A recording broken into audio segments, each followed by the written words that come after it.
Ladies and gentlemen, welcome back here to the round of 64 of Heroes of the Dorm. My name is SolidJake. And I'm Gillyweed. And we are here to bring you our 4th out of 6 match of the day. Now we're going to move on over to bracket B for this match, where we are going to check out the Ohio State Bucks versus UCLA's Kyle's Kimchi, continuing the food match. Now this is a team, this is the match that will lead into the winner of UT Arlington versus Cornell, so that's going to be a big one. I'm actually pretty darn certain they put all the food names during the lunch block. Of course. Just to make sure today is as delectable as possible. Now the Bucks, they have had a very strong run so far, 8-1, but that means that they did fall into the loser's bracket and they continued forward from there. They have a little bit of a shorter average game length, but again, it's going to be a pretty close match between these. Most played battleground, Blackheart's Bay for Ohio State Bucks. Wow. I hope that we get to see that. But UCLA, Kyle's Kimchi, I mean, they've got a pretty long average game length, so this means it's been a bit of a struggle so far. 22 minutes for the average is rather high for this competition. Yeah, there's one thing that I've noticed about Kyle's Kimchi, and is that their probably biggest weakness is greed. Oh, no. They get a little excited when they get a kill. They like to chase? Yeah, they like to chase and that's maybe rough. underneath a fort, and yeah, that's a problem. So that's something that they need to be cognizant of when they go into this. Well, we'll see if they are aware of that mistake that could happen, but let's take a closer look at Ohio State University. Now, Ohio State, we got Azukai, Healy, Katori, Web Jams, and KJ, Kags, Gilly. What do you think of these boys? Those names are maybe a little bit more difficult to pronounce, but these guys consider themselves the dark horse as they're inexperienced in the tournament scene. So while they've been playing very well thus far, you know, sometimes as you get further on into tournaments, nerves can be a big factor for you, and that could come into play with them at not having that experience. Yeah, so Katori, that's who you really want to keep your eyes on because he is certainly one of their playmakers, and stylistically they are rather diverse, so we'll see exactly how they approach the games today. Well, let's look at the opposite team, Kyle's Kimchi from UCLA. We've got Bluefish, Brian, Kimchi Kyle himself, Prophet, and Som. Now, a little bit of information about Som specifically. He has some experience in other tournaments. He's been playing from some different teams in the pro scene, and so that could bring some more experience to them. He also plays really aggressively. This is a team who has been channeling the style of Dorm 2015, and that they really like to draft Illidan Tassadar and then just wreck the game. Well, it's going to be really fun to cast these guys because Malfurion's not a hero we've seen a lot of today. And the word is Kimchi Kyle, apparently his Malfurion is legendary based on what his teammates have told us. So yeah, they actually said those roots specifically. So we'll be looking out for some good entangling roots. Maybe that will help them with the Illidan too if they can draft that, be able to chase people down and make sure they don't get away. Very cool. Well, guys, we're setting it all up, getting ready here. I hope you are ready for the action, but I think we're just about ready for the draft, Gilly. Oh, here it is. Ohio State versus UCLA. Once again, we will be on Sky Temple. And Ohio State, this is a team who said they research every opponent regardless of skill because every team deserves the same amount of respect. And they are banning Tassadar. That is a big pick for UCLA. They like getting Tassadar to go along with their Illidan. Yeah, really smart. I mean, this is just like anything. You want to study for your exams, you want to study for your opposing teams. It's true for all sports. You know, that in football, certain teams run specific formations, specific plays they like to do. And researching your opponents is a crucial thing. So it's good to hear that some of these teams put more of that effort into it than others. They do, and Zool will be the ban from Kyle's Kimchi. They've seen the power of him thus far in some of the other games. Li Ming and will be the first pick up for Ohio State. Meanwhile, UCLA responding with Rhaegar and Zagara. Rhaegar is a support that you want to put with Illidan, Jake. Yeah, that's kind of saying that they're definitely putting a lot of, cards into that potential Illidan if they're prioritizing Rhaegar that early, but he is very good in his own regard, and Zagara is a strong solo laner. Now, with the ban on Zool, we might see Ohio State try to grab something like Thrall to make sure they have someone that's very strong in lane itself, because Sky Temple, you need a strong laner, but they're going to go for Johanna and Vala. All right, Johanna and Vala. Vala has really been coming back a lot because of her recent buffs to her damage. We've been seeing a different type of play with her, which is really cool to see. We'll see how they choose to build her thus far. But I love this. You talked about Thrall and how Ohio State might want to pick him up. Super smart. It's so smart to go ahead and ban him out. So they have all of the control from those solo laners now. Oh. I mean, The Illidan ban! Yeah, they know. They've done the research, and that proves it. All right, that is some very, very strong telling play that these guys know exactly how to respond to their opponent's draft so far, and UCLA will have the next 2 picks. Now, based on what they have so far, we know they need a warrior, and they have pretty much anything they want, but they're going to go for Sonya as a very powerful, more bruiser-esque type warrior. Yeah, Som wants to be on one of those melee assassin type heroes who are just constantly brawling. If you can't have Illidan, Sonya is another high pick for him. And then they're going to add Greymane to the equation. So waiting on their main warrior. Finally, we're going to have Uther as a support of Ohio State, and we should see some sort of damage come out as this final pick from them. What will it be? It's going to be interesting, but they're getting a lot of comfort picks, and Zeratul will be the final hero picked up here for Ohio State. Now, Zeratul, he's a playmaker. Void Prison is something you have to watch out for. It's a high cooldown heroic ability, but you can lock down and seclude many members of the opposing team. Yeah, especially if you get into a situation where you're fighting over the boss, that can really change how the play goes out because of the fact that you do have that lockdown. Now, 1 pick left will be Muradin to close out the draft for UCLA. Both teams have a pretty strong draft thus far. Yeah, I would really, say this is actually a very even draft. I mean, stylistically, a lot of heroes got their comfort picks, but there was a lot of bans of the other comfort picks that exist on the team. So, looks like both teams did their homework, and I can't wait to see how it all pans out. But we want to know how you guys think it's all going to unfold. Be sure to hit us up on Twitter. Use the hashtag Heroes of the Storm and the hashtag of the team that you think will be advancing in this game, because this is a brand new best of 3 series. It's going to be fantastic. We've got Zagara, who will be able to give vision and be able to control that bottom lane. We've got strong warriors on either side. Once again, Li Ming is going to be coming out. No Zul this time. Oh, he was really banned. But we are ready for the game, so here we go, guys. Game number 1 between UCLA and Ohio State. Alrighty, guys, on the blue side, that is Ohio State. The Bucks was Azukai playing as Li Ming. Healy going to be on Vala. Kotori on Johanna. Uther will be played by Webjams, and KJ Kags playing Zeratul. And their opponents in the red is UCLA Kyle's Kimchi with Bluefish playing Greymane, Brian playing Zagara, Kimchi Kyle on Rhaegar, Muradin played by Prophet, and finally Som on one of his favorites, Sonya. Yeah, and I think Bluefish's favorite hero is actually Greymane as well. So definitely that front line on the side of UCLA is going to be something ferocious in this game. And, honestly, there's just a lot of response going to be needed on the side of Johanna to get those blinds and condemns, respectively, when those heroes try to dive in. Yeah, and we'll see Zeratul rotating around a lot to see if he can get the flank with a good Void Prison. UCLA have a lot of really good pokes that they can throw out onto the temples until they can wait for Sonya and both Greymane as well to be able to really get into the engage. So we've got great zoning heroic abilities on both sides between the Void Prison and Devouring Maw for Zagara.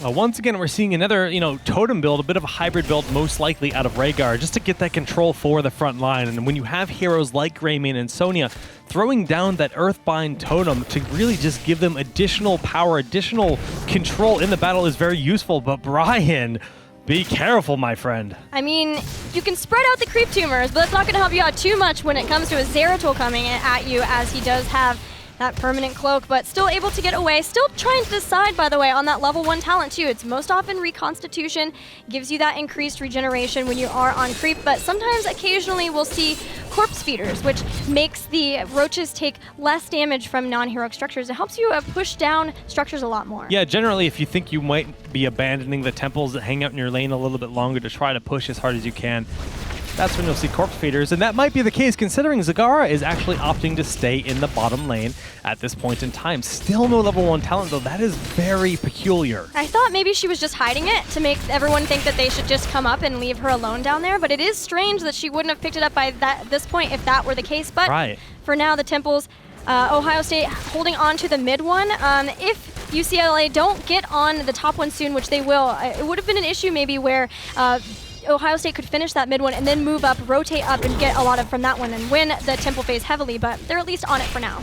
Okay, well, with level 4 here, maybe Zagara will finally choose a talent. Time will tell. Zagara! But we have the Healing Ward, so it is going to be that new hybrid style of Rhaegar that we've started to see popular in the last couple of weeks. Yeah, Healing Totem will be really nice to throw down around the temples because you are going to be fighting for those pretty long, prolonged fights, especially with the poke that each side has. So having that down to be able to just amplify his healing slightly will be great. Zagara is blowing my mind. Well, Triumvirate will make Leeming very scary, especially into the early game with those big orbs flying into the face of the opponents. And Zagara has finally picked some talents. Congratulations, you found the talent button. Yes! We are so proud of you. All right, well, looking at the layout of the map, we do see structurally it is very much in favor of UCLA. They have about half a level lead, and that top 4 is almost down. So even with Zagara in the bottom of the map, they managed to get the better end of the push. Yeah, it's so nice when you're able to control that bottom lane because usually the team who has the big control over it as you go into the second temple phase is the one who's able to get more of the shots from the temple. They're not too far behind, but they could go crashing down on them now as Brian getting taken out by TK and will lose Zagara. So first blood going over to Ohio State. Yeah, and Zeratul just goes ham. He does not go home. Only Vala goes home. She is going home. Is that what she's doing right now? She's okay, I see it now. Great. All right, well, we can see that level 7 has been picked up by UCLA. Full-on Gildan cocktail build for that Greymane. And we do see that the Bruiser camp is being worked on by Uther. Stylistically, we do see a lot of teams hold off on capturing the Bruiser camp fully in wait of that bottom temple that will spawn next. So this creep build, we have got endless creep, so it's going to spread a lot more from Zagara, and that's going to help this middle area underneath the middle lane is really where a lot of the ganks tend to come in, the rotations to try to be able to pick off your opponents if they're too far forward. But they want to get a lot of pressure onto these structures, so they've spread that creep out so they can see if anyone from Ohio State starts to rotate in, which they are doing. They want to stop this big push that's coming in. Yeah, Brian needs to be very careful backing away. A big cleave coming up from KJ Kex, but he dodges a Stormbolt of Muradin, so nicely done. But the damage has been dealt.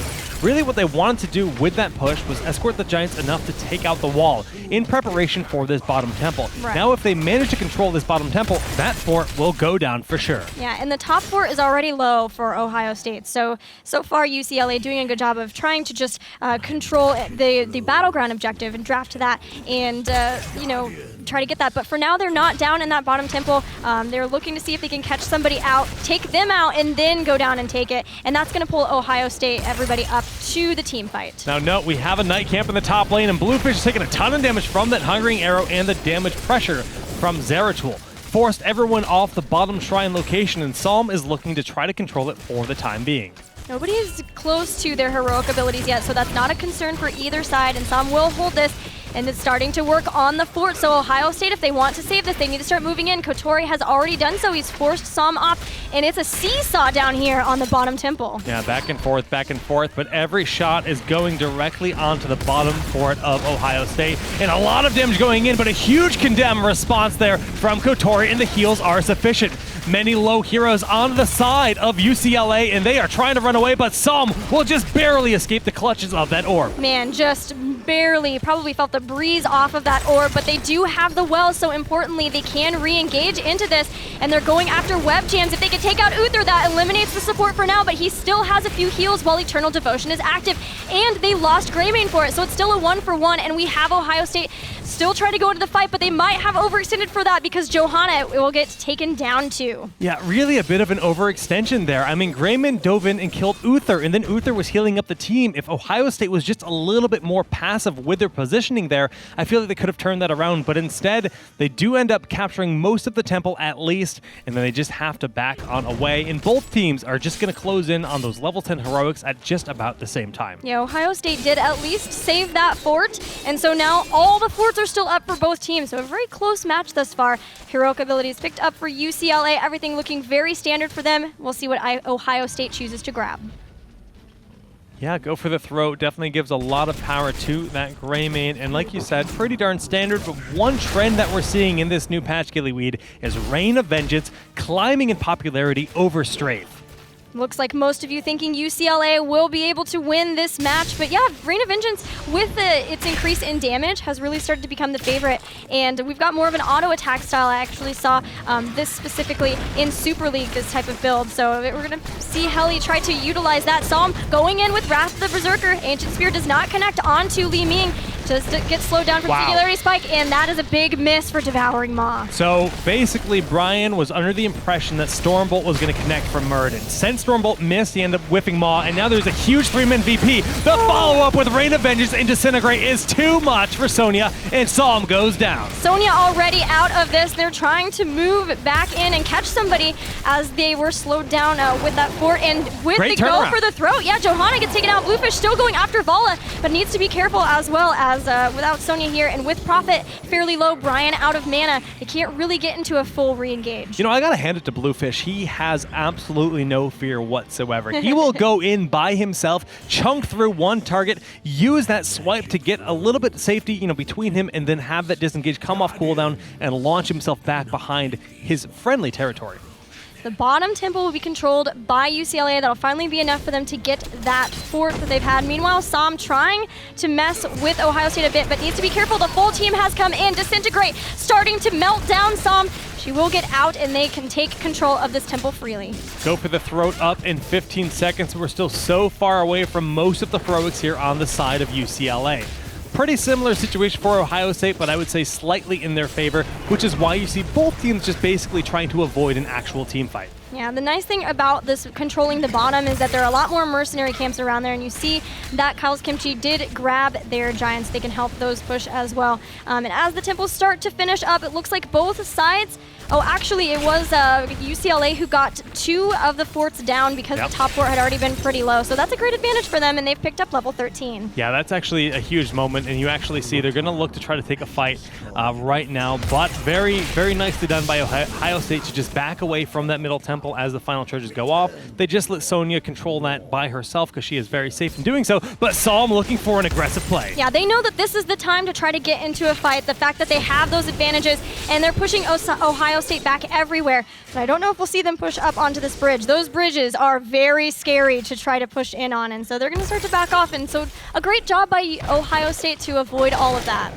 Yeah, middle fort though, I mean, that's their target. They need to be very careful. KG Kag's blinking away, does have that Void Prison available, so he should be looking for a flank if they try to push in too hard. But Kyle's Kimchi, UCLA a little bit too safe right now, playing very passively, the correct way to approach this. Yeah, I'm impressed by Ohio State that they were able to make sure not to lose anybody, not to lose their fort even as well, and to stave off that power play that UCLA had by getting their 13 talents ahead. And so now they finally caught up with that. They've grabbed their own, and they forced UCLA back onto their side of the battleground to just work on their mercenary cams until the next temple phase starts to spawn. So this is a big time here for Ohio State where they become a lot more powerful. We have this big front line of Greymane and Sonya, but now Uther can respond with Trinkray to really ruin their day if they go too far in. On top of that, Li Ming has Glass Cannon. We talked about that the 15% ability power is sacrificed for health, but we see a big fight taken out here in the bottom. Man, that Glass Cannon really helped already because Kimchi Kyle very low in health,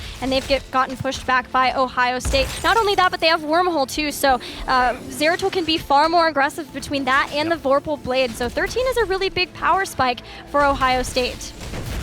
Okay, well, we did see, you know, Rhaegar barely get himself out of that dicey situation because he can no longer cast Ancestral Seal on himself. In most situations, you would have seen it there, but actually they're going for a very cheeky boss in the middle of the map, and Ohio State has no idea this is happening. The temples are top, but they haven't been activated yet, so they can assume that everyone is just spreading out, starting to set up around those. Zeratul sees it, but it's not in time. His team had to go deal with the Bruiser up top, so I love this decision by Kyle's Kimchi. UCLA doing a great job of controlling that. Now, as the temples are spawning, a boss is pushing, and it forces Ohio State into a choose how you lose situation. Yeah, this is actually so rough for them. Now, they'll be able to clean this up relatively quickly, but not only are they going to fall behind further and further in experience due to the forts falling, but we have 2 lanes being soaked at a time for UCLA who are closing in on that level 16 while they control 2 shrines, and they're taking an offensive mercenary camp, Gillyweed.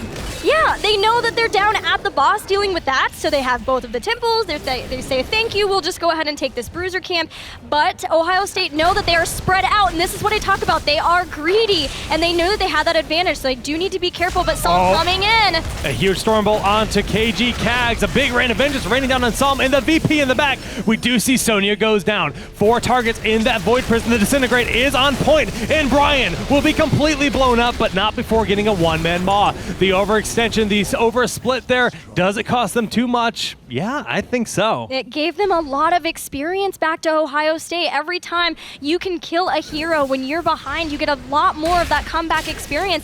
And that's given them nearly level 16. It's a place where UCLA can't really do too much. They can't try to contest this temple, so it's going to give shots over to Ohio State. And where it looked very dicey at the point when they picked up the boss, now Ohio State's starting to come back a bit.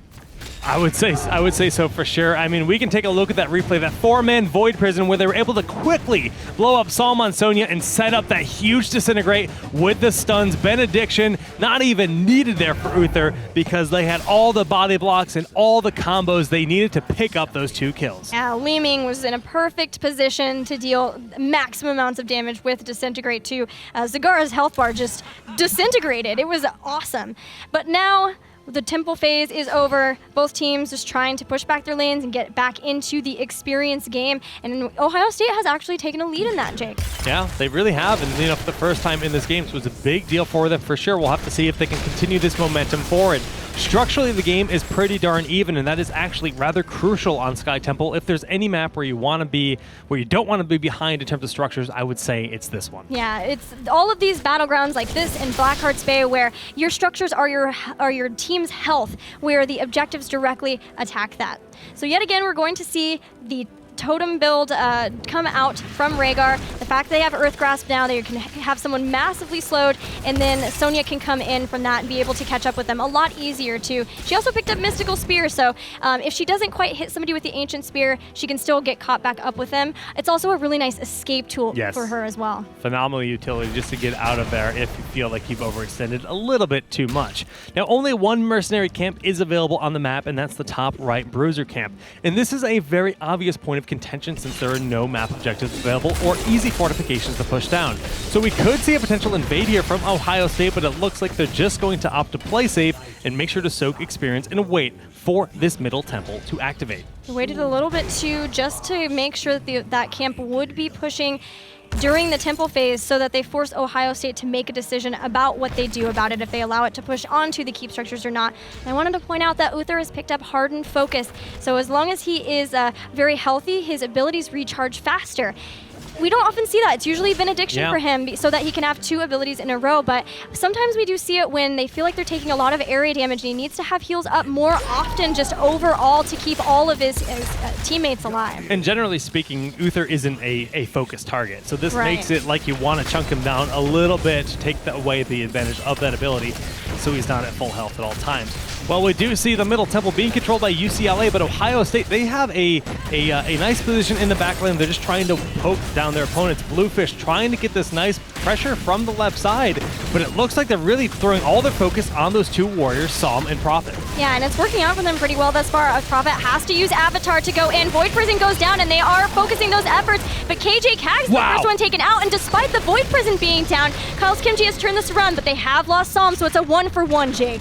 Bluefish actually used the Void Prison to juke some of the abilities of Li Ming. Very nicely done in that battle, and the final hit from Zagara picks up another kill on Johanna. Bluefish overextending, throwing his life away, giving a reset to Azukai, but this is still a 1-hero advantage with Mercenaries chunking through that top keep on the side of Ohio State. So the way this looks, because it's a 2-for-2 thus far, the warrior is still alive as well as a damage dealer and a support for Kyle's Kimchi, so they have that more complete set, whereas it's the 2 damage dealers plus Uther, so it was going to be a lot harder for them to try to continue that fight at the temple, so they had to give up, let UCLA get the final shots from that, and from that they've lost their first keep. That's a big deal. UCLA, kind of grabbing back this game, putting it slightly in their favor once again and getting some control on this map. Not only did the middle keep go down, but the top keep, the fortifications are gone, and it is very much exposed.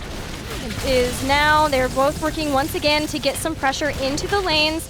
force a response from their opponents. UCLA closer to their Storm Talons too, so trying to soak where they can. Now, a lot of their lanes are actually pushed pretty far, and they don't want to get too far out and allow Zeratul maybe to come get an easy kill on them. So that's why they're just trying to focus on that wherever possible. Zeratul does see that they're hanging out around this boss. I'd like Solemn to be a little bit more careful. They're so close to level 20, it would be a shame to take a fight before they have their Storm Talents. They just need to safely soak about one wave of minutes, just about 2 minutes total, and they'll be A-okay. Stormbolt has been spent. KJ Kags dodges that, so he'll slip away, but here is level 20. They have level 20, so they're watching the Giants. They know that this is the only, besides the boss, it's the only objective to grab for Ohio State. So they know that they're going to be somewhere around here, and they're going to start working on it. Do they bait out a fight from Ohio State before they have their Storm Talents, or will they walk away with these for free? Either way, they win. Yeah, they get the win. Zeratul was looking for that Void Prism, but a beautiful Gildan cocktail did reveal his location and forced him back, once again being thrown out there. So again, huge props to Bluefish all game long, being kind of like the flanker and anti-flank for Zeratul, keeping tabs on that hero. Okay, this next temple phase is about to spawn, and it will be up into the top and the bottom, but Ohio State, with that patient play, have caught back up, and now for the rest of the game, they'll be on the same talent tier. So that's no longer an issue for these teams. And so it comes down to those temples. It's way more important for Ohio State to get both of them. You know, UCLA could be okay with trading out on these because of the fact that they've already taken down a keep. I like the fact that they're showing 3 to 4 members rotating down into the middle, because that's going to say, hey, look, they're trying to invade us. But that's not actually what they're doing. They're just getting tabs on the boss. They're leaving Rhaegar on this point. But they need to retreat here, because this is a 4v5 in favor of Ohio State, who now have their Storm Talents. Oh, good job at being able to dismount. But that means Blessed Shield is down for a minute now. And we see UCLA starting to come back in. But again, Rhaegar is holding this top temple.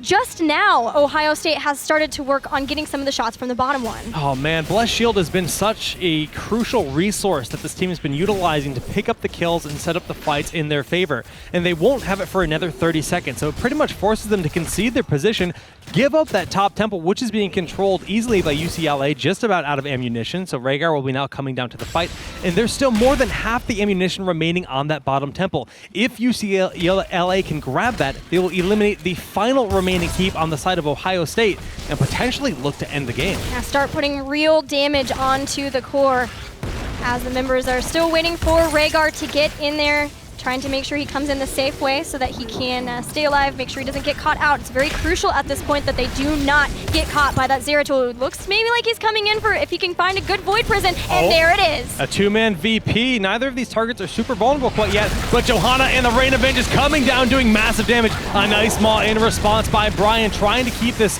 mitigated, but Rhaegar has been blown up very quickly, and UCLA has to retreat. That Devouring Maul was everything. Disintegrate is slowing them down, though. Temporal Flux, it's a 40% slow, and with that, they do not get profit. A great Dwarf Toss, just as the Condemn came out, saved the day. Man, that is so crucial. If Muradin had fallen there, that might have been game. Right. Like, that's how close that was, but the last frame to get that Dwarf Toss off really paid off for him. Well done. Yeah, no support now for UCLA. So Ohio State feels pretty confident about going for the boss. UCLA have to know that this is happening because of the fact that nobody is out on the temple at the bottom, but they know that they just can't deal with this. They can't try to take it away without their support. It would be far too risky, and they could potentially lose more people, and then at that point the game. So they're just going to have to deal with that boss. Now, this is really good for Ohio State. They're doing a lot of damage to that bottom keep because of that temple they're controlling, and the boss marching down there will be very powerful on top of it. But Rhaegar is now respawning, and they can look to mount their defense, and Kotori has taken a lot of damage. They want to get into a fight first, wipe them, and then just go and win the game, but that's not going to be an option as the Ohio State do disengage from that. So now they are going to have to be okay with just dealing with that boss. For now, Brian, the Blessed Shield comes out. He managed to bolt up the storm, and the Chain Heal comes out, but now Psalm is in a dicey spot. KJ Kags needs the Divine Shield, and the Ancestral will be on point from Rhaegar. We see the boss takes out this bottom keep, and the Rain of Vengeance, just the tip, clips on Kimchi Kyle, but it's not quite enough to clutch the kill. They're still working on taking out the boss. It's halfway down and working on the core, but all of the members going after Kimchi Kyle. KJ Kags way in the back, but still hasn't been able to get Rhaegar. But the core's help, it's down to 70%. They have to mount a defense here and now. Kotori trying to buy some time, but we do see Bala falls. Greymane is going to town on Azukai, and Kotori might fall as well. 35% on the core, but I think they're going to defend this Gillyweed with just a little bit of health left, and this might have been a throw by Ohio State. Now they can go across. All of UCLA is still alive and well, and they can go straight through the mid as it's already pushed up to the core. It's 57% already, thanks to Temples, thanks to the catapults as well, and that will be game. Yeah, I mean, every single hero on that team has fallen, and it's now just a march across the battlefield for UCLA. The victory march. Well, they will be taking game number 1 on Sky Temple. What a back and forth game between these two teams. At each point, there was a different team ahead, and they really just, it was scary, but the core throws are real.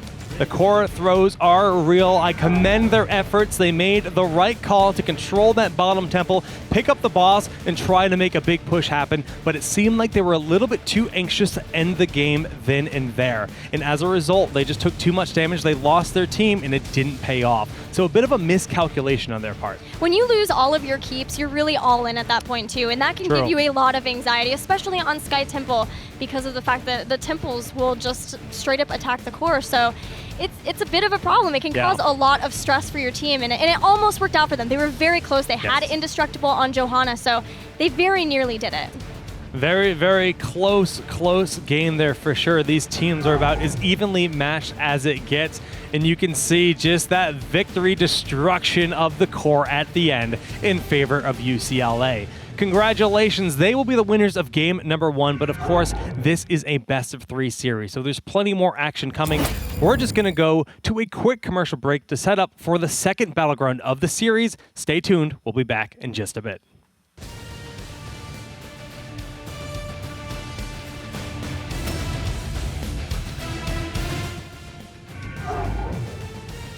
Welcome back here to Heroes of the Dorm, round of 64. My name is SolidJake. And I'm Gillyweed. And this is UCLA versus Ohio State. Yep, we're ready for game number 2. Yep. We just had game number 1, and I wanted to point out a pretty cool statistic to you, Jake. In the group stage, the most effective hero was Rhaegar. He had a 65% win rate, and he's since been changed quite a bit. I mean, you mentioned that he no longer has his ancestral healing for himself, so he has to play a lot safer. But UCLA were still able to make it work with him. Yeah, he had those clutch ancestral heals on Sonya multiple times in that game. It just shows the power of that ability to really get someone out of a sticky situation. So, well played there. But game 2, what battleground do you expect we'll go to? Ooh, okay, so it's going to be the choice of not UCLA. It will be Ohio State? Ohio State, that's who it is. Ohio State's choice. So you were the one who researched them. Did you see any interesting picks for battlegrounds for them? Oh man, you know, Ohio State, they played pretty well in Towers of Doom when I saw them. So I hate to say that we're going to go back to Towers of Doom because I love watching Towers of Doom, so I'd actually be excited about it.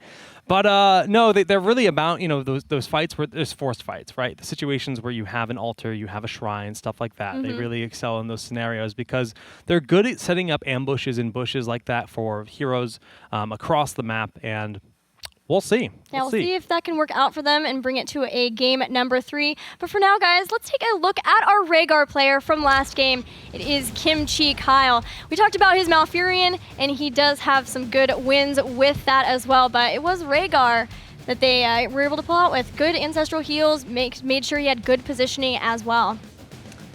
Well, he's not the only player I want to talk about today, Gillyweed. Well, okay. Because you know, Azukai also looking very handsome. So we'll look at him in a minute. But the entire team on both teams looked really, really, really handsome, but not as handsome as Azukai. Let's look at Azukai's profile.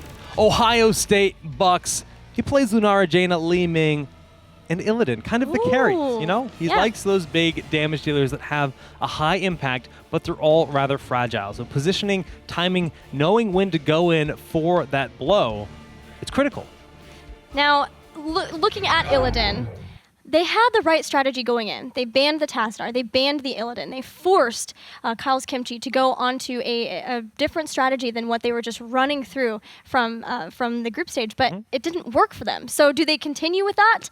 and maybe just hope that they get a better draft this time, or, I mean, their draft wasn't bad. Hope that things work out for them differently, or what do they do? Well, we're about to find out because the draft is actually ready, so let's just jump right on into it. And it sounds like, yeah, we're actually 5 heroes in. Did I count it right? I did, Gillyweed. That's 5. You did. Your caster math is impeccable, Jake. Yes. We have UCLA with the first pick, as it is the battleground choice of Ohio State, and they picked Blackheart's Bay.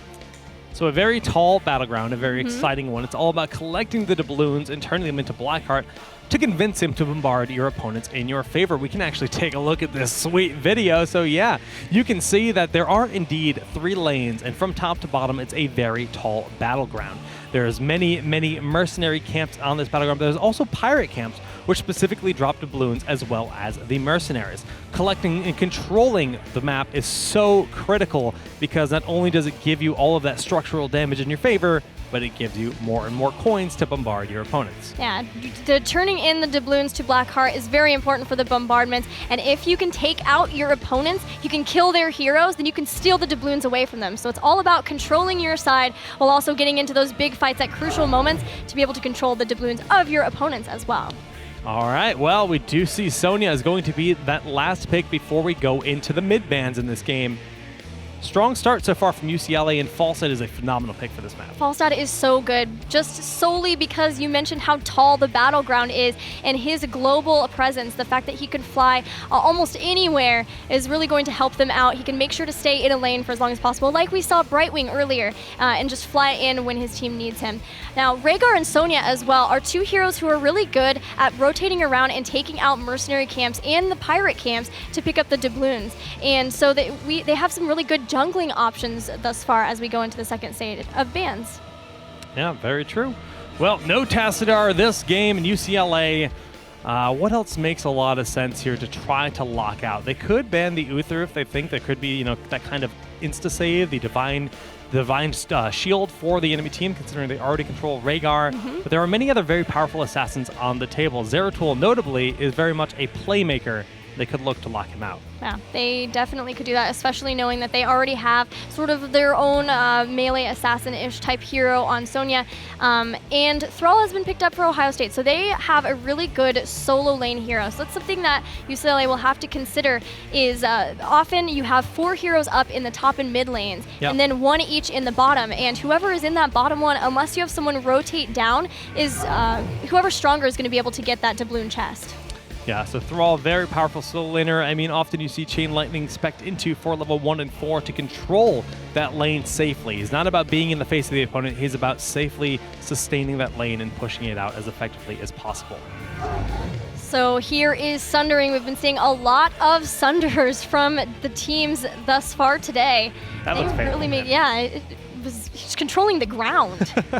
All right, well, we talked about the Uther being a potential ban because UCLA might want to control those big impact heroes with things like Ancestral Heal and Divine Shield, but Kharazim is still very much an option on the side of Ohio State if they want to go that way. They have 2 more picks now. They've already got a frontliner and a warrior, so they're going to need a ranged assassin at least. Yeah, Kharazim seems to be one of Webjam's most picked heroes after Uther and Rhaegar, and since both of those are no longer an option, it's very likely that will be the support that we see from Ohio State. Now, we saw the power of Tyrande on some different battlegrounds, and she is very important. Once again, just having the ability to pick up Pierce for your Sentinel and deny turn-ins for long amounts of time from far away until your team can get into position is really important. So maybe we'll see a team pick her up here. But for now, there is Malfurion, and look at that ability art. Oh my goodness, the new Roots art. I love it. It makes me think of Groot. This is phenomenal here, though. Malf is a very high-impact hero. He's good at controlling space with that, the Entangling Roots, and of course, with Moonburn at level 1, he can be very powerful at pushing out lanes.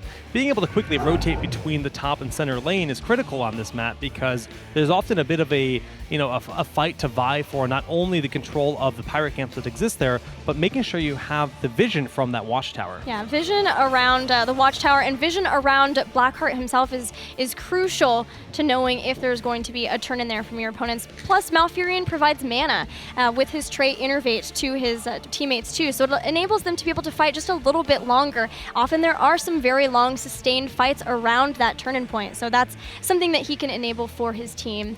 Greymane will be the next pick for Ohio State. And finally, we'll have the last two heroes chosen for UCLA. Still need a frontline warrior. It's not usually just Sonya that you have up there. Right. And who is up for grabs still? It looks like Murden as well as ETC could be a choice for them. You know, they actually play a fair bit of Chen Gillyweed, and as strong as Sonya is as a solo laner, I wouldn't be too surprised if we saw Chen picked up.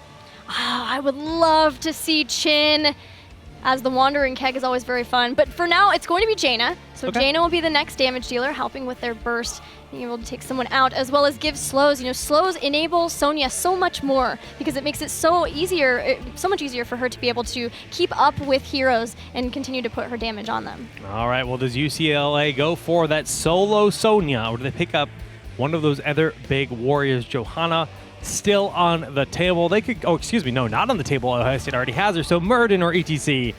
Very likely as the picks, or maybe something weird as a double bruiser comp, because we have certainly seen that in the past. Okay, there is ETC, so now they have the potential of Mosh Pit. If they can catch a lot of people, then Sonya can have a lot of fun hanging out with everybody in the middle of there with her whirlwinds. And Ohio State, what will it be? We have Greymane and Thrall, could see damage, could be another warrior. Could be. I would like to see a half support, I think. Yeah. Right wing or something could work out here. As great as Malfurion is, I think having some strong global presence in response to Falsehead might make a lot of sense for them. Yeah, I would love that. I mean, Tyrande would be a great pickup as well. Tassadar is... He's been banned out. He's been banned out, yep. okay. So it would come down to those two if they're doing another support, unless they're going to go for another full support, like a Karzim. They could go for like a damage Karzim. They the could. Iron Fist. That is entirely possible. We could see Abathur. It's not his worst map, that's for sure. It's actually quite a powerful map for Abathur. But we haven't seen really much Abathur in this tournament, even though he's a very popular hero in Heroes of the Dorm. So I'm looking at who we have playing what thus far, and I'm wondering who exactly is left in it. Oh, okay, so we're going to have Vala. So it will be just another hero that will help with the poke, especially at Blackheart himself, try to deny the turn-ins pretty safely, because especially if she picks up like range on some of her abilities. Right. And we've seen, a big rise in Vala in this tournament in general, because a lot of people, they haven't adjusted to the new auto attack damage that she has, and she really is very good at just brawling with her opponents. On top of that, Rain of Vengeance got a big buff in this last patch, and it's quite scary. It used to be just about Strafe, which was a lot of AoE damage, area of effect damage in the battles, but Rain of Vengeance can have a very high impact in the right situation. Well, we'll be going into game number 2 very soon between these teams. Do you have a favorite in the drafts thus far? Man, I don't know. This is so even. The game number 1 was crazy close, and Yeah. I really can't pick a victor here. Yeah, it's hard for me to do so too. I mean, it's really cool to see these teams draft heroes that have been changed recently, as well as some new heroes. We had a lot of Zul in our last matchup too, so I'm just really excited to get into game number 2. Well, of course, guys, while we are setting up this match, and since we didn't give you any hard picks, we want you to tell us who you think will win. So head on over to Twitter, use the hashtag Heroes of the Dorm, and the hashtag for the team that you think will advance based on the drafts that we saw here for Blackheart's Bay.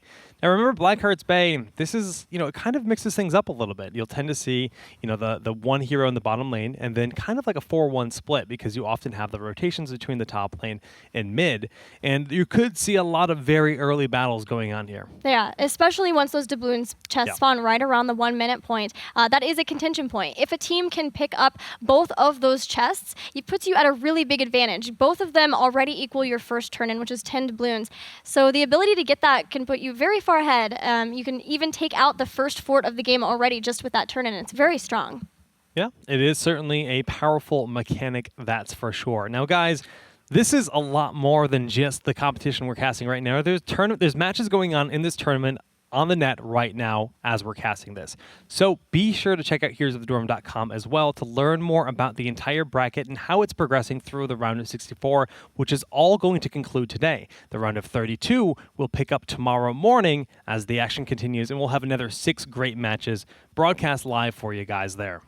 I can't wait to go after we are done commentating and check on how my bracket's doing. How do you think yours is doing? Oh, man, I'm afraid to check it. I made some wild picks, I'll be honest. You did. That is true. But hey, go Hammer, go home. Exactly. We've seen that from the teams, some of the teams in the tournament. We'll see if we have it again on Blackheart's Bay. Another interesting point to Blackheart's Bay is it's a lot more focused on the objectives because there are so many. There are so many different camps that you can pick up between all of the doubloon camps as well as the normal mercenary camps. There's the boss at the top that's always a consideration too. So you see sometimes a lot less fighting until it starts to get back and forth at the turn-ins when you know that you need to deny your opponents from being able to pay Blackheart to bombard your opponent's structures. You know, you mentioned the boss, and I'm actually really worried now because we saw some ferocious throw pits at the boss earlier today, and that could be a case. We see that happen quite often on Blackhearts, but we are actually ready for game number 2. So let's jump right on in to Blackheart's Bay. And here we go. In the blue, we'll have Ohio State with Azukai playing Thrall, Heli playing Vala, Kotori playing Johanna, Malfurion played by Webjams, and finally Greymane will be played by KJ Kags. Their opponents, UCLA, with Bluefish on Falstad, Brian playing as Jaina, Kimchi Kyle on the Rhaegar, Prophet will be playing as ETC, and Psalm on Sonya. So here we go, the countdown about to start as they move in, and you can see that Thrall is already set up to move straight into the bottom lane. He is a very strong solo lane hero, and so they want to make sure that he can get as much of an advantage down there as possible. They're probably banking a lot on making sure that they get that doubloon chest on bottom, potentially having to sacrifice the one in the mid if they get into a really big fight.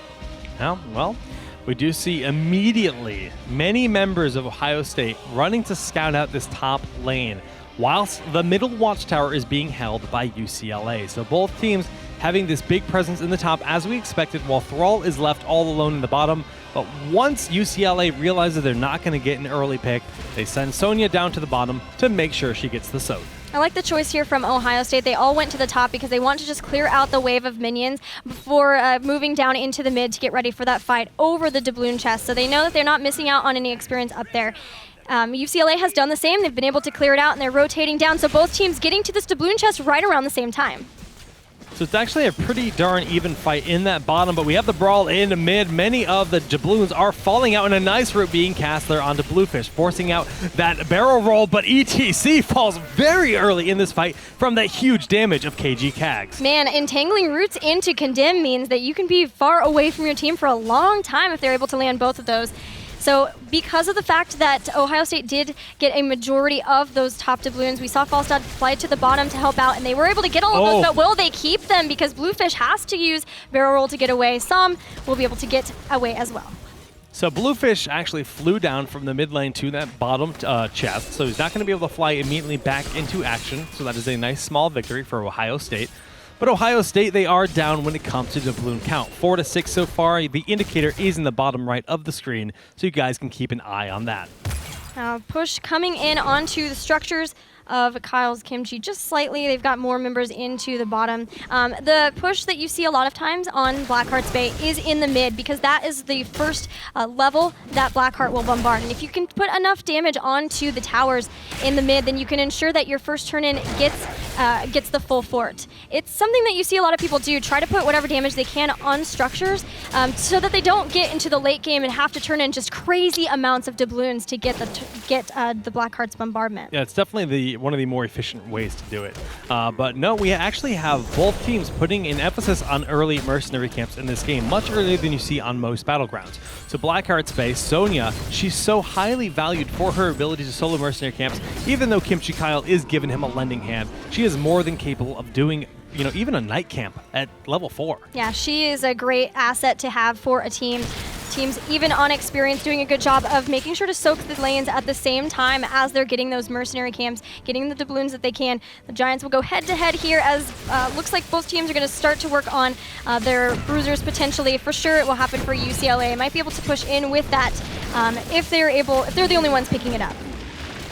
Okay, nice barrel roll from Bluefish is back and away, trying to maintain an even presence here in the bottom, where it is indeed a 2v1 in favor of Ohio State. But we do see that very early bruiser camp picked up on the side of UCLA, and now both teams do have sufficient doubloons to turn into Blackheart. So we do see a bit of contention going there. 2 members on either team kind of just dancing around Blackheart at this moment. UCLA picked up the bruiser camp to maybe force a response from their opponents so that they can go down and get a turn in, but Ohio State are having none of it. They went up, they wanted to turn in some doubloons of their own and realized it, and now they're not going to be able to do so. But Som has to be very careful. With having so many doubloons on one hero, you instantly become a target for some aggression.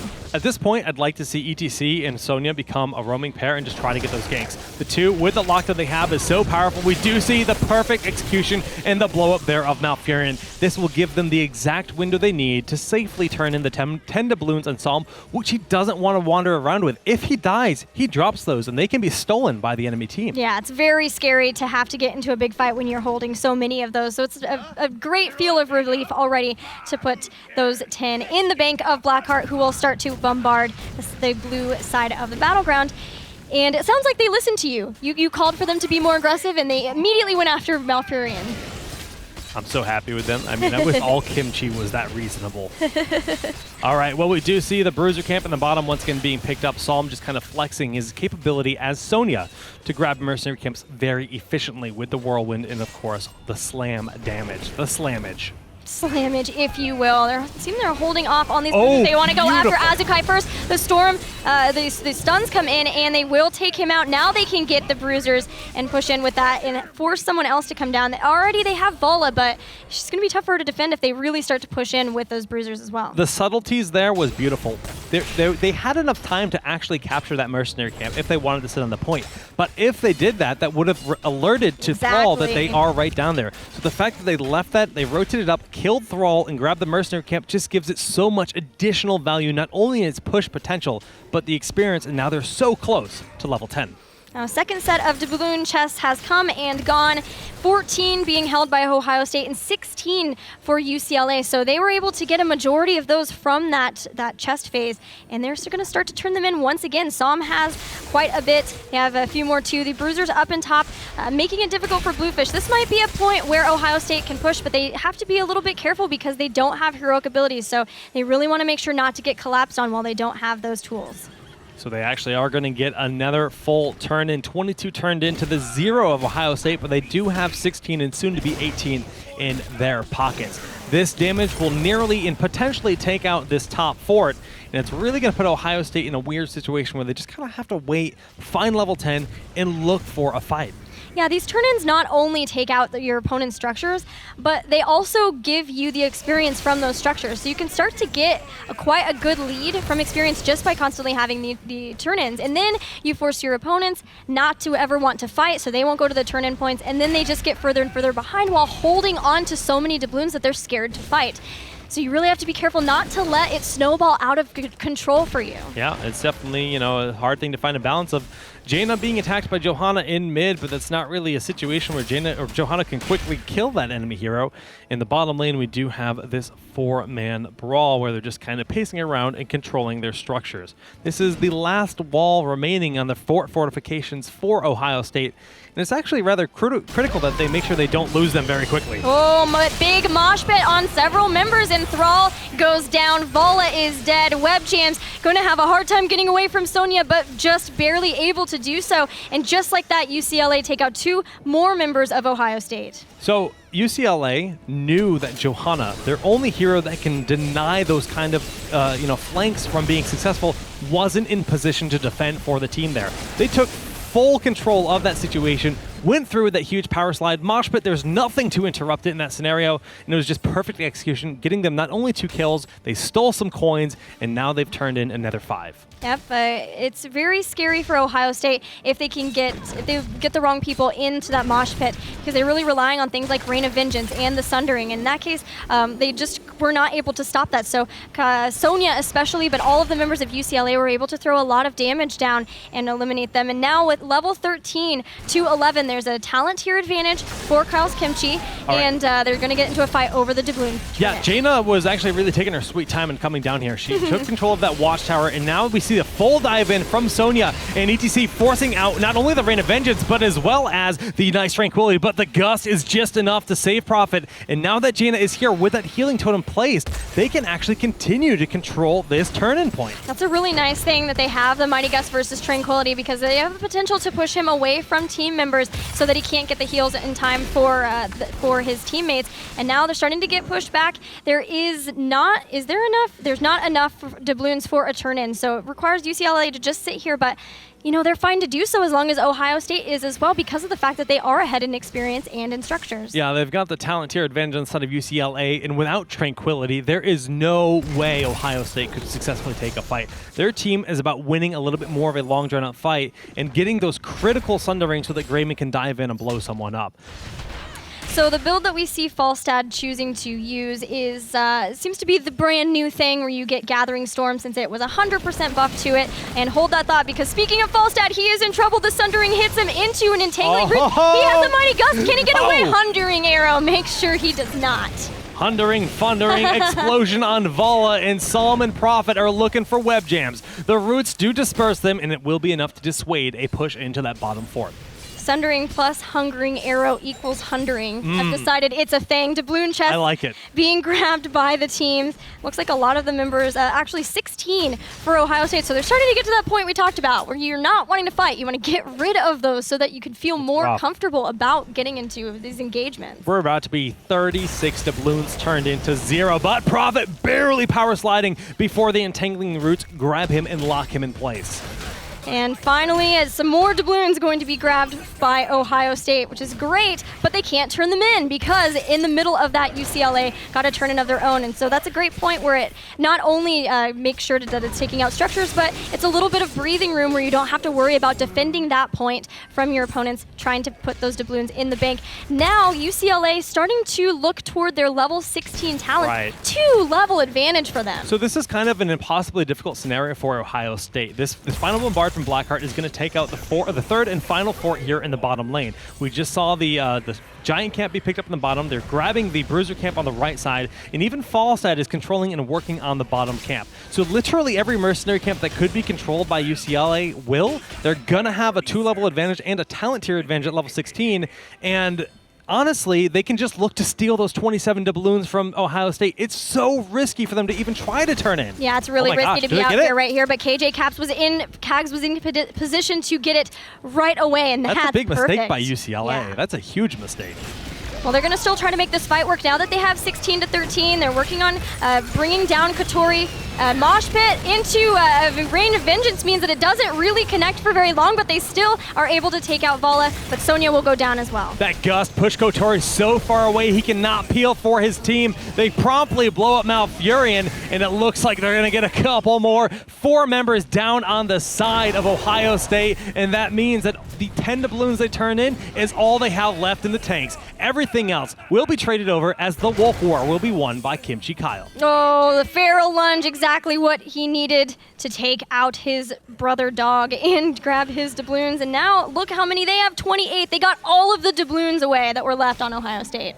Yeah, that's harsh, right? I mean, that's why we talked about the turn-in being so risky. Although they managed to get the turn-in, which I thought was a mistake from UCLA, UCLA still capitalized. They have that huge experience advantage, and they just dismantled their opponents and stole about 20 doubloons. Yeah, and while that long fight was going on, and while they were able to get so many people down on the side of Ohio State, they had a great push from Mercenaries in the bottom lane too. But we're going to take a look at the replay of that last fight, which was so good. The Mighty Gust pushed Kotori so far away from his teammates now, and Web Jams trying to keep himself alive, trying to keep those doubloons for the team, but it was not there for them. All right, well, we have another fight breaking out here in the top. Psalm looking to continue to go ham. We did see a successful turn-in once again for UCLA, and the Ancient Spear diving deep into the enemy's lines. Entangling Roots should be available if Web Jams deems them necessary to be cast, but that will not be the case. Really, Ohio State just desperately needs level 16, Gillyweed. UCLA are dominating this battleground, and it was the choice of Ohio State having lost the last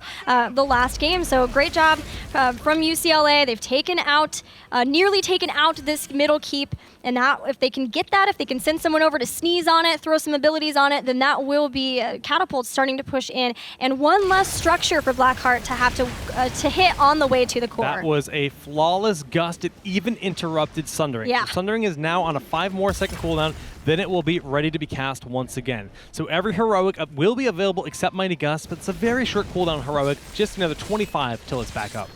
So there are enough for another turn-in from UCLA, but they're still going to make sure that they have all of the doubloons on their side, controlling it wherever possible. They know Ohio State's about to get back on the same talent tier, so we'll see what they choose, how they choose to engage with this, but they know that not everybody is quite in position yet, so this may be their chance to get those doubloons to Blackheart. This is rough. I don't like them disengaging here. They need to take a fight here and now. This turn-in will guarantee the middle keep falls promptly, and it will do a ton of damage to the top as well. The nice interrupt there at the last moment of the Gillyweed cocktail. Beautifully done there by Sonya and Greymane. But this is really cheeky by UCLA not diving in. Oh, the Sundering went down, and once again, Rain of Vengeance used to stop the mosh pit. And thus far, this time, nobody out just yet. Som goes forward, starting to move back to the team, just trying to push them away wherever possible. Maybe try to catch somebody with that Ancient Spear if they can. Tranquility is still available and used, but it comes out too late to save Thrall's life. But the 18 gems or coins have dropped there from ETC as he falls, and Som is in a dicey spot. Beautifully placed Blizzard, but it's not going to be enough as Som will end up falling. Suddenly, UCLA a little bit behind as Ohio State finally takes a fight and steals some of those doubloons. Yeah, they stole a ton of them, and they only need 12 for a turn-in. Though that's the good news for them. The bad news is that all of the forts actually are still up for UCLA, so they have a lot of structures to go through before they can get to the core. Meanwhile, they still have kept their keep alive, and that is huge for them because they don't have to deal with the catapults just constantly pushing. Yeah, that mid lane. There's like 2. I know. It's so low. Oh, that's so unfortunate for UCLA, but a blessing for sure for Ohio State, so they can look to scramble, regain some control on this map, and push them back out. Now, I love the fact that Rhaegar is just kind of watching that bottom bruiser camp because he wants to have eyes on, and that could be a point where Falsta could fly in. They could look to take out a single hero if they were there alone. But not the case. Ohio State playing very safely and just grabbing all the closest mercenary camps first. Yeah, they know that they're still a bit behind. They still want to play safe. They know that they have a long road to recovering in this game, but it does start with that big team fight they won. The turn-in is going to be checked on by UCLA. They're checking on it to see if anyone from Ohio State is here. They know that this is going to be the next point that they want to go to because they have so many doubloons. Both teams are just about back at full capacity with 7 seconds left on Tranquility and 12 seconds remaining on the mosh pit for ETC. But the fact that UCLA is still a full level ahead as we are so close to level 20 is definitely an unfavorable scenario for Ohio State. So there is a big mercenary push on the bottom for Ohio State, which prompts UCLA to hang out there. They see that at least Falstad is there. Oop. It looks like we're going to have a pause in the game, guys. These teams want to make sure that everything is perfectly set up for them. It is a very important game. Yeah, I mean, who knows what's going on? They might just be, maybe somebody's cat assaulted their keyboard. Maybe somebody's pizza is ready. I really don't know the situation. You know a lot about cats assaulting keyboards. Is this a problem that you run into a lot? Yeah, my cats think that keyboards, laptops, anything that is mechanical and designed to function for computers are actually beds. Keyboards, but not mice. It seems like mice would be I know, you'd think that. Yeah. But for several reasons. Mice don't make good beds. They're kind of lumpy and just not optimal for cat sleeping scenarios. Also very small keyboards seem to be the better space. But guys, we did find out that a player did disconnect, so it's going to be a couple minutes. So let's talk about what has happened in this game thus far. UCLA really controlling it, especially with the doubloons, being able to get so far ahead in the doubloons and have several turn-ins in a row. But really, that fight where they lost so many was a big backstep for them. Oh yeah, I mean, we're currently where we're sitting right now, although there might be a full level lead on the side of UCLA, 26 doubloons sitting on the blue side. Like that's a ton. That's a fortune, and they've only got the single turn-in. So it costs them so much less to turn in each and every time. They have enough in their pockets to turn in twice in a row. Yeah, and that's something that will prompt, they can kind of guess as to what UCLA will be doing because of that. So they have all of the control here. They know that UCLA has to watch for the turn-ins. They want to get those doubloons back, and they know that they're a bit ahead in experience. So if they're watching that, then we can see Ohio State say, okay, well, we're gonna play with them a bit. We might show here, but then go somewhere else and pick up something that way. It's all about just waiting for level 20, getting those level 20 talents, and then executing accordingly, because when you have your storm talents, that's a window that your opponents are definitely going to be far weaker than you. I mean, even just casting something like Storm Shield to, withstand through a lot of the damage can make a huge difference. But one hero I want to put the props to is Vala. Now, Rain of Vengeance, although it's just been buffed, it's not a very common heroic that most players don't have a ton of practice with. But the moment that we see Mosh Pit cast by ETC, every time it's interrupted. Just Rain of Vengeance, just ruining his day. Yeah, they've been doing a really great job making sure to throw that out. And I have to applaud Ohio State because they're down 1-0 in this series already, and yet they got far behind in the game, but were able to win a good team fight, stay calm. That's not always something that you can see these newer teams do. A lot of times they can get very flustered when you're so far behind in a game. Gilly, what was the word you came up with today? The Hundering arrow. arrow. The new combo, sundering and hungering arrow equals hundering arrow. You've learned it here, my friends. We're just going to keep making up words all weekend long. So yeah, I pulled a Jake. That's kind of my thing. Oh, we got some of the big moments here from this team fight so far. So that was one of those big Rain of Vengeance we mentioned, just disrupting the team. 18 of those doubloons were dropped there by ETC, and that really, really has turned the tide of this battle. And it totally wasn't ETC that died, but somebody died there.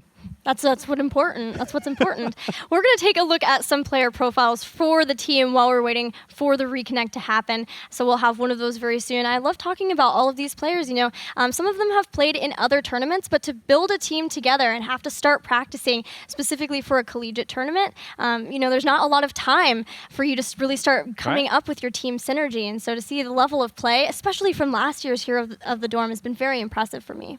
Well, yeah, I mean...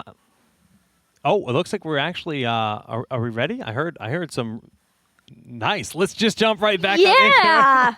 We're getting back into the game, guys. Don't forget this is game number 2 between Ohio State and UCLA, with UCLA up 1-0, ahead in experience, but down a lot of doubloons. Yeah, so this is actually kind of a tough scenario for both teams. Structurally, very much in favor of UCLA, but Ohio State, they have like a whole, crowdfunding in their pocket, all right? They called down to all their fans. They said, please give us all your money. And we are, once again, in a pause. So apologies for this, guys. Sometimes internet is a bit of an issue, and I'm gonna blame the dog this time. It must have been dogs. They must have chewed on the Ethernet cable. What's your thing with dogs, man? I like cats better, Gillyweed. Dogs are cool. I grew up with dogs. They're cool. They are cool. But I like cats. All right. Well, while we're figuring out whether the dog situation is going to be resolved, we're going to have a couple of minutes, so maybe we can get some more spotlights for some players. But Blackhearts Bay, we have so many doubloons on Ohio State, but they're down the talent tier. They're down this very important, about to get level 20 for their other team. So what do you think? What would you say for them to do if you were the coach, if you were the coach of the Bucks? If I was the coach and I said that my team is down to talent tier, what do? They do not look for a team fight. They play passively. They wait. They deny the turn-ins as often as they can. They can stall pretty well. They have many heroes that can do nicely to make sure the opponents can't get too many gems or coins because they do not have enough for a turn-in right now, and they just soak. They just need to play patiently, wait it out, let this level 20 be resolved by collecting level 20 themselves, and then look to force the fight and get the turn in. The thing is, if they lose a team fight without level 20, they drop 26 coins, and I don't know how you get back at that point. Well, a lot of the plays so far have been in favor of UCLA, and they have this really good frontline hero in ETC. So let's take a look at the ETC player from UCLA, and that's going to be Prophet. Some stats about him. And here we go. Computer science is his major, and that is actually the most popular major for the teams in the group stage at 63 players, with that the next highest being economics at only 11. So a lot of computer science majors in this tournament. So many smart gentle nerds playing in this tournament. I love it. But yeah, I mean, he's been on point with his ETC play. He's got that trigger figure with the mosh pit, something that he can potentially fix moving forward because he's getting 3 to 4 man moshes, but he's not getting the critical heroes that can deny him his mosh pit with their stuns. So he needs to be a little bit more, a lot of players just aren't used to saying, oh, Vala, she's going to stop my mosh pit, because Rain of Vengeance hasn't been in the meta ever. Right, yeah, it's been a long time since we've seen it. And so obviously, probably these players are just not used to playing versus that. So you just see that many players in it, and you're like, okay, let's go. But unfortunately, she's been stopping it. So a really good job on both sides. Let's also take a look at Brian, also on UCLA. We've seen Brian's Zagara play. as well. Some good mosh pits coming out thus far. Yeah. There were some sloppy maws in the game one, I would say. Yeah. When we did see that Zagara play, but it definitely improved throughout the game. I really wasn't feeling it initially, but it definitely got better the further we came in. And Brian's been looking pretty darn solid in game number 2. So Brian's favorite hero is the Lost Vikings. Ooh, my goodness. We haven't seen Vikings all this tournament. You think we'll see them? I would love to see some Lost Vikings. I think that'd be really cool. We had them in last year's Heroes of the Dorm, but it requires a lot of skill. A lot of times it's these players who have maybe skill in real-time strategy games who are used to constantly switching back and forth because you control 3 heroes at once. And I do believe Brian is actually the player on UCLA who has competed in some StarCraft tournaments. Oh, really? Yeah. That's very interesting. Well, I think we are just about ready to hop back into the game, and here we go, resuming with UCLA nearly at level 20. Now remember, this is a critical moment for the Balloons on the side of the blue team, Ohio State, the Bucks. But UCLA about to be the ones able to dictate this game based on having that level 20 talent tier advantage with their Storm talents. Oh, and they've just now caught... Oh, the fly! Oh, there's the fly! Huge gust into the mosh pit, but it's immediately interrupted. Healy with a big rain of vengeance on 2 targets, and that's the front line. And the Sundering disrupting them as well. The Ancestral Heal on Sonya with that hardened skin is nice, but the damage on KG Kags is looking to be too much. Okay, so Greymane my still gosh. somehow alive. I have no What? idea how they are keeping him. Web Jam's healing out of his mind, but Som does take out Greymane. That will be the first, and it looks like the last in this fight. Everyone else was able to get back. There were only a few doubloons, 4 on Greymane, so it's not the end of the world for Ohio State. They didn't lose all of those that they had on their heroes. Okay, well, 2 doubloons picked up, only 8 in the pockets here of UCLA, but Falstead immediately flew down. So he picked up an ability at level 20 called Epic Mount, which allows him to fly more often and more quickly, which is how they were able to set up that beautiful fight to begin with. Level 20 talent here really just coming through. And UCLA only has that advantage for just a little bit more. Ohio State, though they did lose Greymane, they are still working on getting back up to their Storm talents of their own. They were able to get down into the bottom lane and take out these minions here, and that's propelling them ever closer. Now the doubloons that Kyle's Kimchi were able to get, they did turn in, but they're still 1 away, and they're going to try to grab these giants so they can finally get that turn in that they need to take out the keep. Yeah, this is just perfectly done. Right now, ETC is just being a watchdog for Blackheart, making sure nobody can turn in their coins on the other side of Ohio State. 2 coins have now been picked up, actually 4 in total picked up on the side of Kyle's Kimchi. UCLA will be getting another bombard, which will eliminate the first keep of the game. There was turned in. Blackheart heading to his ship to throw out the cannonballs, and Ohio State immediately moves away. There's no point in being there now. They're going to clear up the minions that have been pushing onto the top so that they don't lose any further structure damage to those as they get close to the towers. They know that Blackheart's going to be bombarding up there in the top, and UCLA are using this advantage of knowing the positioning of Ohio State to try to grab the boss. They know this is where Blackheart's going to be hitting, is the top lane. If they can push with this boss, they could try to end the game right here. And Ohio State has no idea. They will not be able to contest this. It's not a throw pit today, and the fortifications are down. That top keep is exposed. It's even taken a good bit of damage, and this boss could very well take that keep out. So we're going to see if they choose to push with the boss or if they move to try to deny a turn-in. WebJams has all that they need. He is so out of position right now. This is disastrous, WebJams. There is no way he's getting out of this. Bolting doesn't quite make it, and this could actually cost Ohio State the game. The boss starting to push into the top keep, which has already taken a lot of hits from Blackheart. There's even a doubloon that's been left. UCLA realizing that this is their time to move in. The boss working on the top while they start to work on the core. Yeah, they're starting to chunk through the core. They're powering through its shields, and the shields have expired. The boss will successfully take out that top keep and make its way down without Malfurion to heal. I don't know if they can stop this. A desperate bless shield. Falstead does go down. ETC gonna fall in just a moment, but not before getting off a power slide to buy some time, and they do successfully close it out. UCLA with a 2-0 victory over Ohio State. It wasn't an easy victory for them, definitely. Like, Ohio State really brought the pain to them and made it as difficult as possible that they could, but in the end, UCLA able to get a 2-0 victory and feeling very good as they move into the round of 32 that'll be tomorrow. Yeah, I would say overall they did everything perfectly. They were just a little bit too afraid from that level 20. They weren't able to stall out the turn-in, that final turn-in that put them in such a bad situation, and then they had no idea about that boss. If they scouted at that boss in the top lane, they could have even picked up a throw pit, but overall, just very clean, strong play. And a good 2-0 victory. Yeah, it was really good decision making from them, recognizing where their opponents were, what their mindset would be, knowing that they have a lot of doubloons on them and they were behind, to be able to say, okay, they're going to be dealing with their base, clearing out their base. We see them there, so let's go to the boss. And they have some good single target damage heroes to chunk down that boss very quickly. Yeah, very, very impressive stuff throughout the game. Unfortunately, this means that Ohio State will be falling out of the competition, but well played making it this far, all the way through the online qualifiers and into our top 64.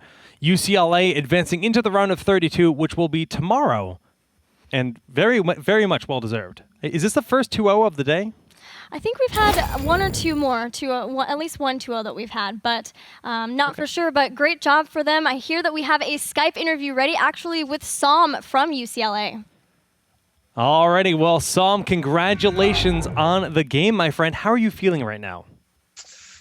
I slept at 8 a.m., so I don't feel too good right now. Slept like 3 hours, yeah. Oh my goodness, that is insane. It's a good win, though. It's a good win. The college life is brutal. So, Sonia, you're playing a lot of Sonia in this series. Overall thoughts on the hero? Is she your girl? Sonia's just easy to carry with. That's it. So, are you saying that you just carried your team? No, Kimchi Kao. Kimchi Kao is really good, and I think he carried the team, not me. So, Som, you've had a lot of experience with playing in different tournaments. How has it been trying to get your team ready for Heroes of the Dorm? I don't think we practice as much as a lot of other teams. My team doesn't really like playing us, to be honest. But yeah, I don't know. They just kind of listen to me, and we just play like that, honestly. How far do you think that'll enable you guys to get in the tournament, being pretty new as a team, but still having them be able to listen to you and listen to your shots? I mean, we play against UTA next. They're probably the favorites in this tournament. Anything can happen, so we'll see how it works out. Well, Jake, do you have any other questions for Som before we let him go celebrate? No, that's it, man. Good luck tomorrow with your next match. Congratulations on making it to the round of 32, and good luck, man. Thanks, guys. Hope you guys have a great rest of the day casting. Thanks, you, man. friend. Alrighty, guys. Well, that concludes it for our fourth match of the day, but we are not done yet. We've got 2 more exciting matches coming up, but these are some of the results from around today. Oh, so the Lamals, a big upset over love that name. for the Dream. Yeah, That's I know insane. you love Lamals. I guess that's a different Cal Berkeley team than the winners last year. The Golden Mishas are the last year's winners, but still, the Lamals continuing on with the reign of that awesome Hey, Gilly, team. I kind of remember from the bracket show getting some flack for saying the Lamowls look pretty powerful. I didn't give you that flack. Not from me, sir. Well, I'm really excited to see them playing that well. Of course, the Pomona Ponies of Cal Poly Pomona did advance 2-0 over Rye High. Western Washington 2-0 over Wisconsin. First picked Nova. And finally, we have the real meme team. They advanced over the Hot Boys. We don't get to ever cast the Hot Boys. No, Hot Boys. I know you were especially excited to get to cast Hot Boys. You know I want to cast Hot Boys. Well, guys, those are all the match results from today. But I believe that we have a break, and then you'll get to hang out more with Trikslyr and Cloaken. So don't go anywhere. We will see you soon.